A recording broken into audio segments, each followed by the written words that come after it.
আসসালামু আলাইকুম গাইস, চলবে এখন একটা নতুন blog. So let's go. So guys, এখন আমি বাসে উঠে ফেলছি। সো দেখা যাক কীভাবে যাওয়া যায়। বাস কিন্তু পুরো খালি, দেখেন বাস পুরোই খালি।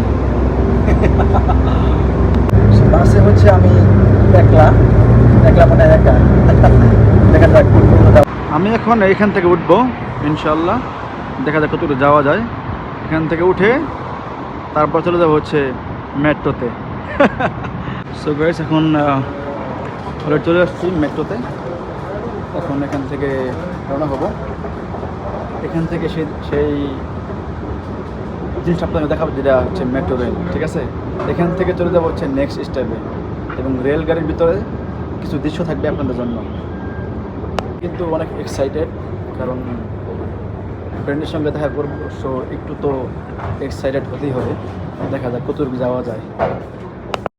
তো এখন আমি হচ্ছে মেট্রো রেলে উঠতেছি। মেট্রো রেল তো অলরেডি চলে আসছে, এই যে গেট খুলে ফেললো। আমি চলে যাচ্ছি ভিতরে, আর এখান থেকে আপনাদের কিছু দৃশ্য দেখাবো, যেটা আপনারা দেখলে খুব অবাক হয়ে যাবেন। এখানে বিদেশি, বাংলাদেশি, ইন্ডিয়ান সব ধরনের লোক এখানে আছে। দেখুন কত সুন্দর একটি পরিবেশ এবং কত সুন্দর একটা মানে মেট্রো রেল। এটা আসলে দেখলে খুব ভালো লাগে। আমি রওনা দিয়েছিলাম দুপুর 2টার দিকে, তারপরও প্রচুর লোকজন, এত লোকজন বলার বাইরে। আর গেছিলাম হচ্ছে শুক্রবারে না, সরি, রবিবারে। ঠিক আছে, তাহলে এখন চলে যাব। মেট্রো থেকে অলরেডি নেমে গেছি, এখন বাইরে যাব এক্সিটে। আমি হচ্ছে এখন মানে নিচে নামছিলাম, নিচে থেকে এখন উপর উঠতেছে, কারণ এটা হচ্ছে ব্যাকগ্রাউন্ড নিচে, বেসমেন্ট হচ্ছে নিচে, নিচে থেকে এখানে উপরে উঠতে হয়, তারপর হচ্ছে এক্সিট। দেখুন, তার মানে মাটির নিচে হচ্ছে একটি রাস্তা। ইন্টারেস্টিং। এই দেখুন, আসলে পুরো ফাঁকা, পুরো ফাঁকা। কত বড় লাইব্রেরি দেখছেন, ডিজাইনগুলো অসাধারণ, আসলে দারুণ। দেখুন কত সুন্দর ডিজাইন, আসলে মন জুড়িয়ে দেওয়ার মতো। এই জন্য মানুষ বলে যে আসলে বিদেশের সাথে অন্য কোনো দেশের তুলনা হয় না। তো এখন আমরা চলে যাবো হচ্ছে এক্সিটে। এক্সিট হচ্ছে এখান থেকে একবারে মানে নিচে যেটা আছে সেটা এখান থেকে উপরে উঠে যাবো। উপরে উঠলে কিন্তু এক্সিট শেষ। নিচে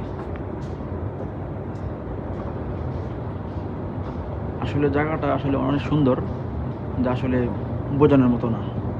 এই যে আমরা এখন চলে যাবো হচ্ছে এক্সিটে। তাহলে আলা বুঝুন নিচে, তাহলে কতটুকু নিচে থেকে আমি উপরে আসছি।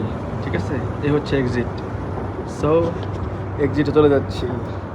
ওকে, আর একটু সময় লাগবে তার সাথে দেখা করতে। দেখা যাক কী অবস্থা হয়। এই বিল্ডিংটা কিন্তু সবাই চেনে মোটামুটি। সৌদি আরবে যারা আছে অথবা যারা সৌদি আরবের দৃশ্য দেখে, তারা কিন্তু সবাই মোটামুটিভাবে এই বিল্ডিংটা সবাই চিনে। ঠিক আছে, এই হচ্ছে সেই বিল্ডিংটা। সো আর একটু ওয়েট করতে হবে আমার বন্ধুর সাথে দেখা করতে হলে। চলুন দেখা যাক আর কতটুকু দেরি আছে। অস্থির ভিউ।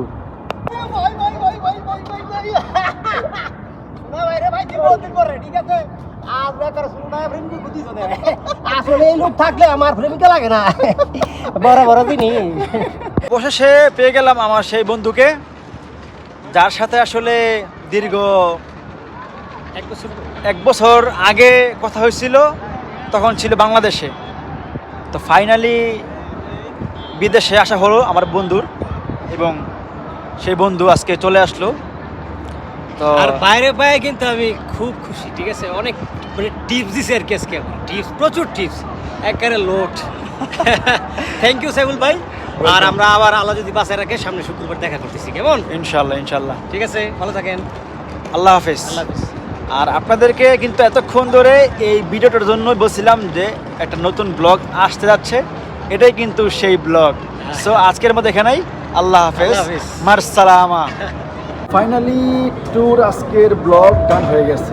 আজকের ব্লগ টোটালি কমপ্লিট। সো ব্লগটি আপনাদের কেমন লাগছে অবশ্যই জানাবেন। ঠিক আছে,